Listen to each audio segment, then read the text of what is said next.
Conforme vocês ouviram aqui a história da criação, e que no princípio a luz que brilhava naquele lugar era a luz que saía do corpo de Adão, ali naquela redondeza, recebia do corpo de Adão. A terra, quando foi criada a terra não tinha nada de vegetação, não tinha nada assim, só terra mesmo. Aí com aquela energia de Adão, também deu aquela chuva ali naquela redondeza e começou a nascer as primeiras vegetações. As primeiras vegetações. E essa vegetação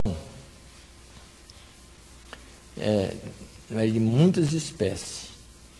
Quando essa vegetação cresceu, chegou a época da mudança das folhas, caiu no chão,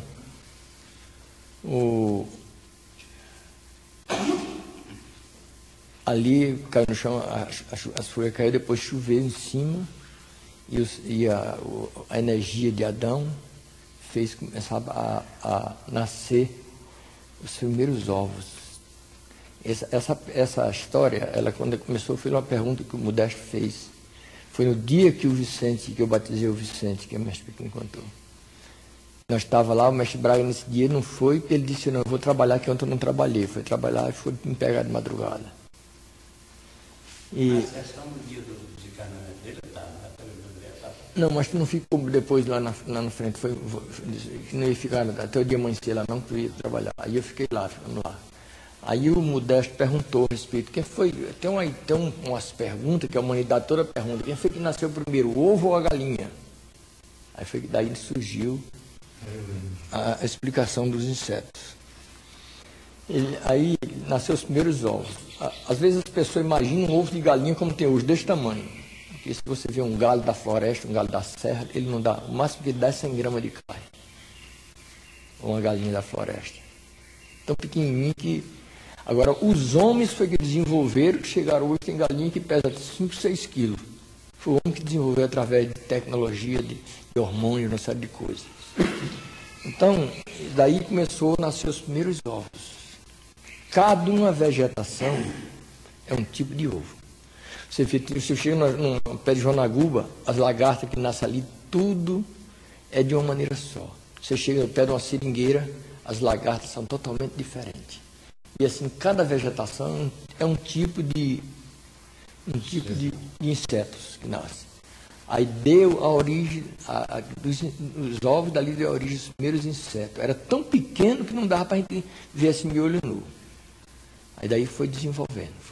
Você vê, existe vegetação na floresta que os bichos gostam mais daquela, aqueles outros animais gostam mais daquela, aqueles outros gostam mais daquela.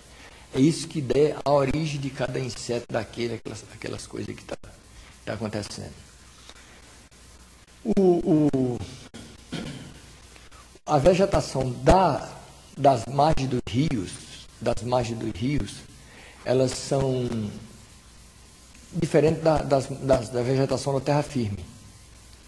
São plantas que soltam os frutos que os peixes gostam e engordam e vivem disso.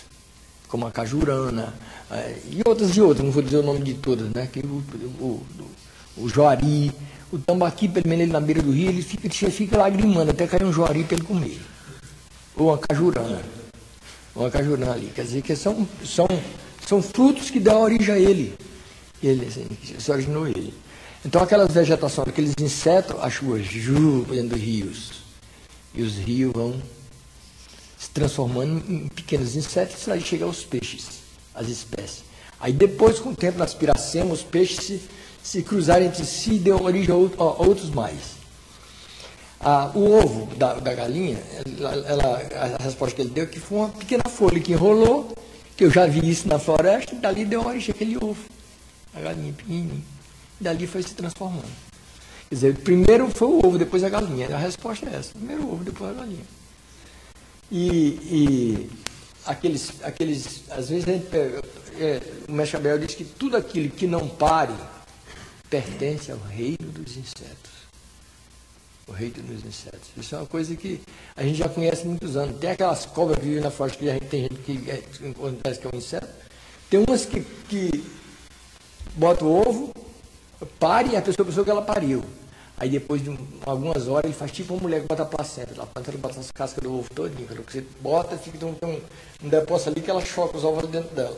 Aí depois as cobras nascem, sai tudo, e depois ela bota as cascas do ovo. Isso é um tipo. E tem um tipo que pare mesmo. E tem uns que não parem nada. São espécies de cada lugar. Tem os insetos do reino mineral e tem os insetos do reino vegetal. Do reino vegetal. E você vê, inseto, ele se mexe em todo canto, ele dá no piolho, ele dá nisso, dá no sei onde. É uma coisa que existe e que é uma necessidade da terra, porque é a vida que faz todo aquele ciclo. Quer dizer, um inseto daqui, ele pode voar, levar lá na frente, levar uma semente, fazer uma planta, fazer uma coisa, um pássaro, leva num canto, joga no outro, e assim vai fazendo um ciclo de criação.